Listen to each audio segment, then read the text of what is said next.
Bueno, soy Fernando Martínez y yo soy Federico de Torrent. He tenido que presentar el pasaporte para entrar en Valencia, porque uno se considera de pueblo y está orgulloso de ello. Y digo que soy de pueblo, aunque nos han dado una gran ciudad hace poco, pero uno tiene el sentimiento de ser de pueblo, y seguir conociendo a todos los falleros de la ciudad es un privilegio, porque somos una población que estamos muy activos. Y la historia que yo venía a contar es una historia real, es una historia que ocurrió y nos vamos a trasladar hasta 1957. Y el 57 es un año bastante importante para la historia de Torrent, para la historia de las fallas de Torrent. Y la historia que nos han contado, que nos contaron a nosotros, a los falleros que nos preocupa qué ha pasado antes de lo que ocurre actualmente, era que en aquel año el señor arzobispo Alaechea en Valencia intentó trasladar las fallas del 19 de marzo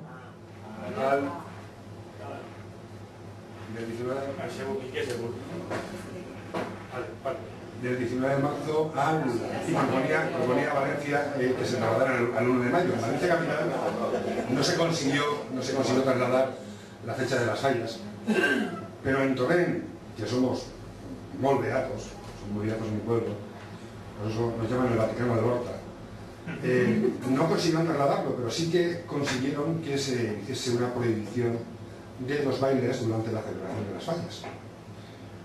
Bueno, eso acarreó que entre el mundo fallero, pues bueno, hubiese un poco de revuelo, pero se acató la norma. Se plantaron las fallas y cuentan los mayores, que una pareja de Torrent vino a Valencia y descubrió al alcalde de la época bailando con su mujer en el parador, disculpad, no sé si el Sonelo o el Soquero. El Sonelo. Entonces, claro, automáticamente esta pareja volvió a Torrent. Claro, comentó que el alcalde y su mujer estaban bailando en el Sonelo.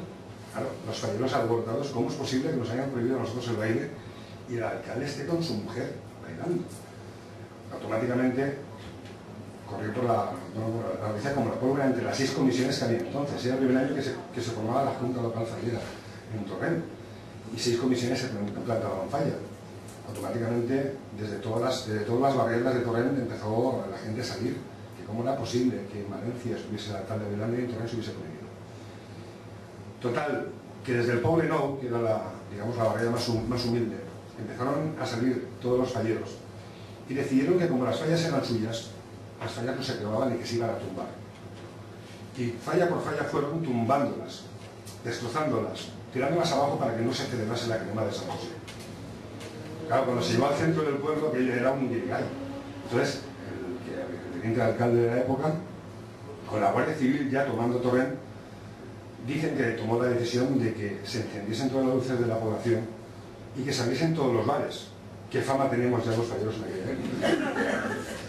Claro, salieron todos los bares y bueno, y dicen que tranquilamente aquello se apaciguó, la gente empezó a meterse en los bares y que todo acabó como estaba, con tranquilidad, se metió en los bares y acabó toda la historia. Esa es la historia que nos habían contado.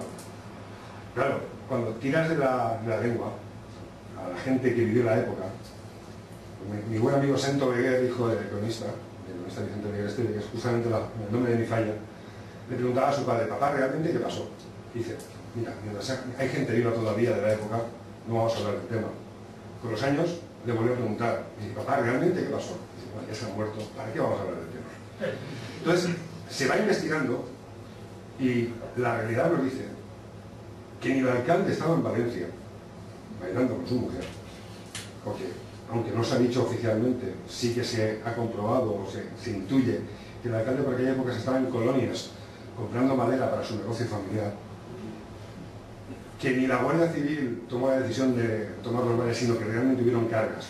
Y se me ha olvidado comentar una anécdota, que pasó al día siguiente. Se dijo que era el primer alzamiento de los rojos contra el régimen franquista por Radio Pirenaica, y la realidad fue que hubo un alzamiento, que se tomaron, que hubieron varias cargas, que hubieron varios falleros detenidos, que varios falleros pasaron varias noches encerrados en los calabozos.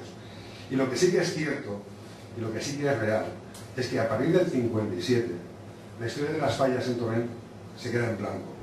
Porque bien sea porque realmente fue noticia en la Radio Pirenaica como el primer lanzamiento de los rojos contra la región franquista, que consultados todo el registro del Partido Comunista no consta en ningún sitio que se diese esa noticia. Pero lo que sí fue cierto que el gobernador civil prohibió las fallas en Torrent durante una década. Y hay un vacío. Lo que también es cierto es que las iniciativas vecinales cada 19 de marzo sacaban sus cascos viejos y le pegaban fuego, y al menos se mantenía el espíritu de las fallas en Torrent.